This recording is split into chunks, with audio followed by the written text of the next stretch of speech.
The rain fell relentlessly, pounding against the windows of my old cabin in a steady rhythm that echoed my anxious heartbeat.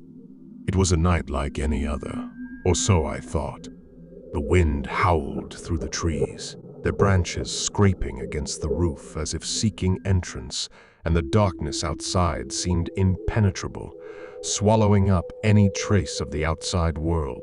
I sat alone by the flickering fire, my thoughts a jumble of worry and unease.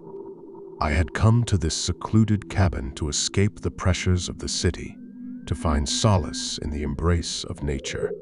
But on this night, as the rain intensified and the wind grew fiercer, the sense of isolation that had once comforted me now gnawed at my sanity. The storm had severed all ties to civilization, leaving me marooned in a sea of darkness. As I stared into the fire, my mind wandered to the tales the locals had shared about this place. Stories of lost travelers who had ventured into these woods, never to return. Dismissing them as mere legends, I had paid little attention. But now, alone and vulnerable, those tales came back to haunt me.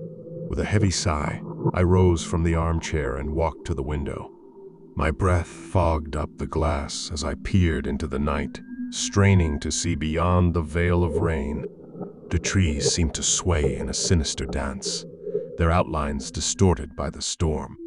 And then, as if on cue, the lights flickered and died, plunging me into complete darkness.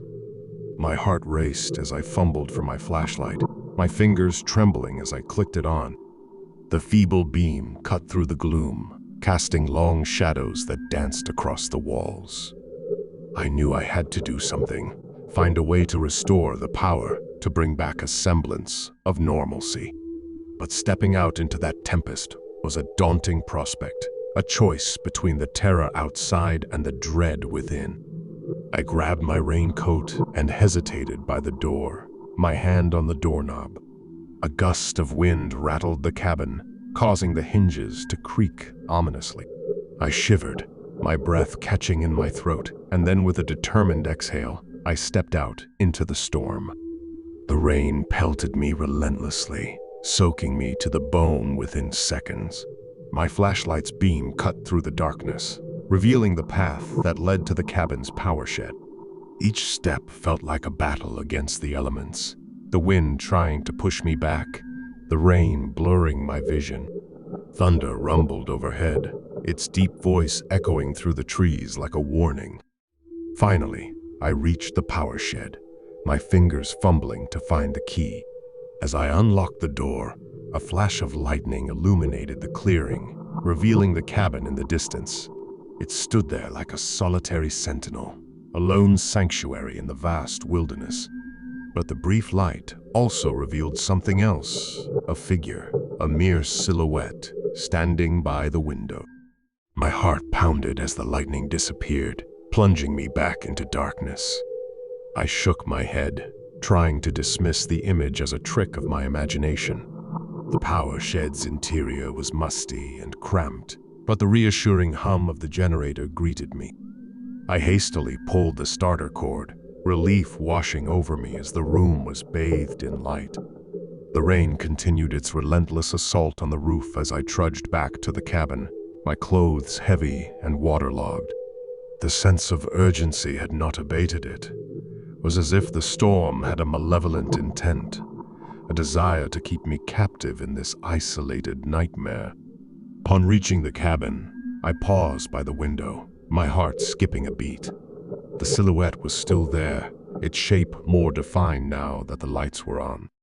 It stood motionless, facing the cabin, and my breath caught in my throat as I realized its chilling truth. It was a person, someone who had no business being here. I staggered back, my pulse racing, my mind reeling. What kind of person would be out here in this storm, watching me from the shadows? Fear gripped me, its icy fingers snaking around my heart. I stumbled away from the window, my thoughts a whirlwind of panic. A sudden knock at the door shattered the silence, and I froze. My flashlight lay forgotten on the floor, its beam casting a feeble glow. The knock came again, louder this time, followed by a voice that seemed strangely familiar, a distorted whisper carried by the wind. "Let me in," the voice rasped, the words a haunting plea that sent shivers down my spine.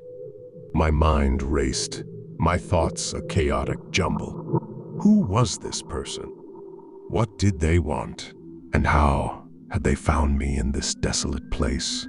The rational part of my brain told me to ignore the voice, to hunker down and wait for the storm to pass. But the grip of fear was unrelenting. With trembling hands, I picked up the flashlight and shone it toward the window. The silhouette was gone. My heart pounded as I forced myself to approach the door, the voice still whispering, still pleading. "Let me in." I hesitated, my hand on the doorknob. The storm raged outside, a tempest of rain and wind that mirrored the turmoil within me. My fingers tightened around the doorknob, and then, with a surge of courage, I yanked the door open. But there was no one there. The rain streamed in, drenching the threshold as I stood there, staring into the abyss of the night. Had I imagined a voice? Was it a figment of my frayed nerves? I stepped outside, my flashlight's beam piercing the rain. I scanned the surroundings, my heart pounding in my chest, but there was nothing, just the relentless downpour, the howling wind, and the oppressive darkness. Retreating back inside, I locked the door behind me, the sound of the latch clicking in the stillness. I stood there, dripping wet, my mind a whirlwind of confusion and dread. The storm outside seemed to mock me, its fury a reflection of my own inner turmoil. Hours passed, each minute stretching into eternity as I sat by the fire, my eyes fixed on the door. The rain showed no sign of abating, its persistence a cruel reminder of my vulnerability. I had lost track of time, lost track of everything except the fear that clung to me like a second skin. And then, as if by some cruel twist of fate, the lights flickered and died once more.